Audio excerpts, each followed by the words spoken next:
started this project probably 3 years ago with the Ford dealership. It was important to us to be on the ground floor. I'd like to be in the know and be proactive rather than reactive on stuff like this. And with the manufacturers, we have Ford, we have GM, and we have Dodge that we carry. They're all in different places on this EV right now. But it seems like GM and Ford have really taken a hold of it now, and Dodge is trying to play catch up, and they'll get there. So we were working with just to give a quick, working with the city of Viroqua and Vernon County development on this new business park. It was very important to myself and to other people that we try to do renewable. We try to do everything we could do to do this, and then Alicia and I started some conversations about solar, putting that in, and we were able to do that and make this a zero footprint facility. Nice. Well, I saw the data. It's amazing. Not true. Yeah, you. It's a joke. So, and that was a great partnership, and I'm really happy. Really appreciate everything you guys have done, and I mean it's working great, and I'm very happy with it. And I think Skip to this cool thing here. Are you cold? Yeah, I'm freezing.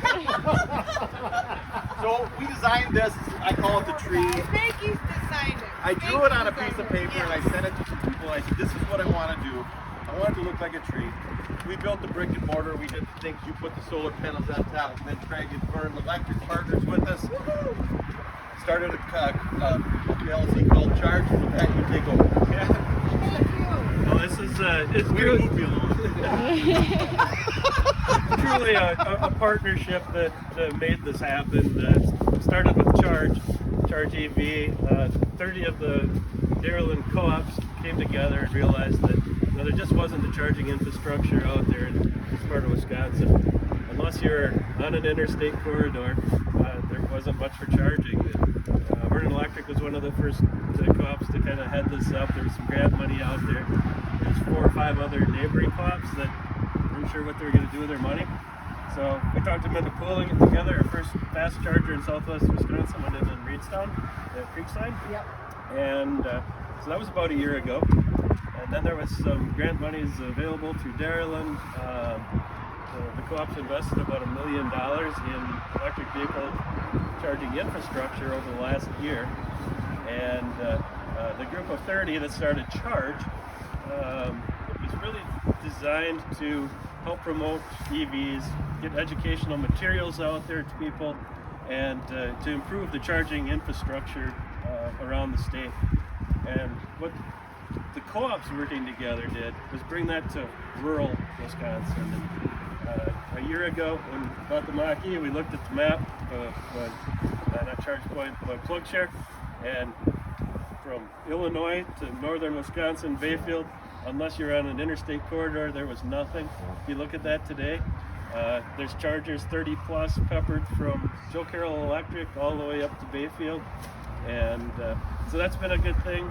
And That are co-ops. and Charge is an LLC owned by 30 co-ops, and we have it set up so that other co-ops and we're working with some municipals too, to become part of Charge. They wouldn't be the owners of Charge, but to join that network. And in the last year, we've grown from 30 to over 100.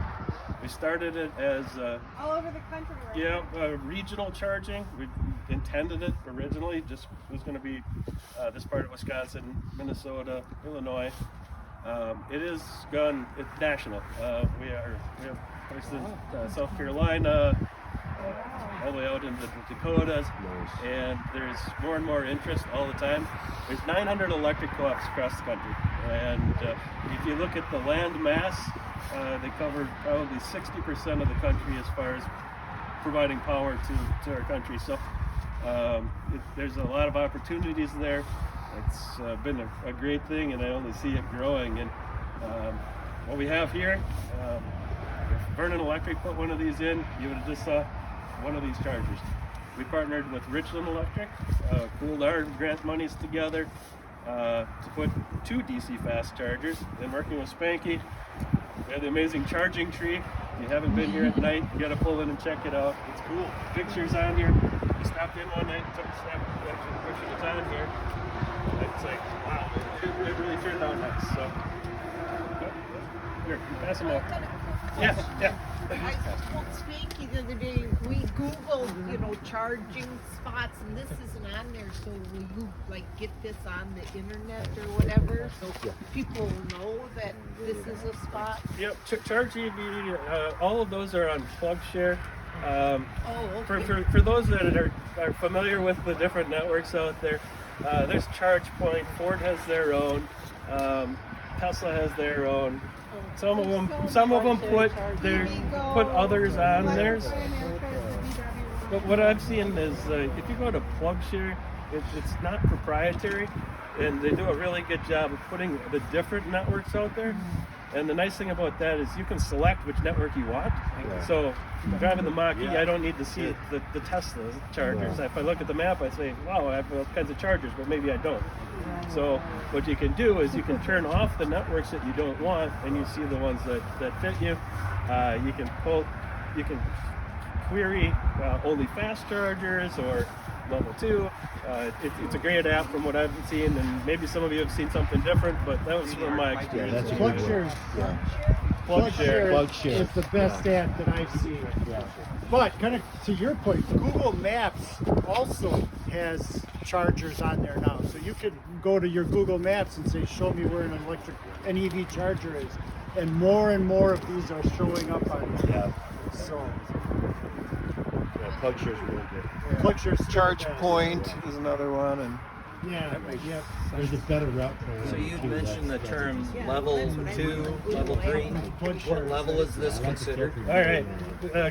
by connector. Question was, for those that didn't hear, these are considered, asked about the levels of chargers. These are considered level 3, DC fast chargers. There's different sizes of DC fast chargers. This is probably on the lower end of 50 kW.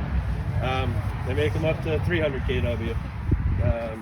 Not sure what the Tesla will take for a charge. What will a Tesla take for a charge? I've had mine at 250 kilowatts. Yeah, 250. Let's go inside. We can head in a minute. I'll finish the question. Yeah. Huh? These are These are 50. long underwear. 50. Yeah. So depending on the vehicle, they'll take a different level of charge.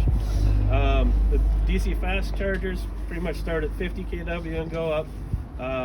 It requires a 480 volt service. The level 2s, those are generally see in the 10 to 25 or up to 50.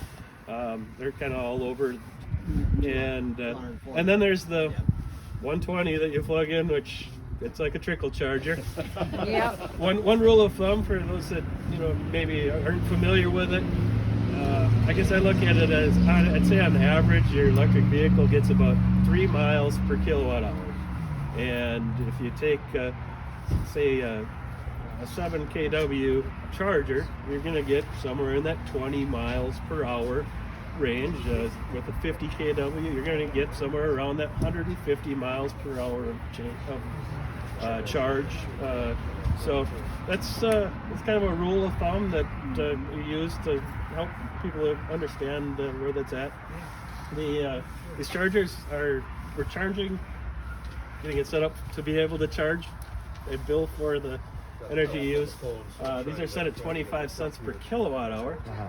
In Wisconsin, you're going to find that some places you go, you're going to have to pay by the minute. And part of that is only utilities are allowed to charge per kilowatt hour and be able to resell electricity in Wisconsin.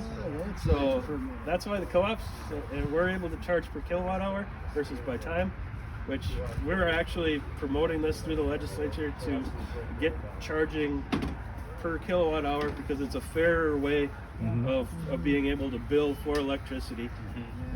So I think you're going to see that coming here in the near future, where other entities will be able to charge per kilowatt hour. You talked about 25 cents kilowatt hour. It seems like a lot of money, but when you figure that each of these chargers are about $36,000 a piece, And when you equate it to gas, figuring an average vehicle gets about 25 miles to the gallon. 25 cent electricity is going to be somewhere around that $2 per gallon gas. So Really? today's numbers, it's still pretty Still a cheap. bargain. Yeah. Yep. And 90% of the charging is going to take place at home anyway. And through your utilities, you're going to have the opportunity of charging during off-peak times. And in doing that, you can get your energy down around 6 cents. You're well less than $1 a gallon in gas, just by working with your utility to charge during times that it's not peak energy use. So that's where most of the charging is going to take place. A lot of opportunities there. Yeah, well done. Very well. Well, thank you guys for attending today and coming up checking this out. It's been an interesting project and a lot of fun. Can we pick your brain more inside? Yep, let's go Yeah. inside. See the inside. I'm having a little trouble here. You are, huh?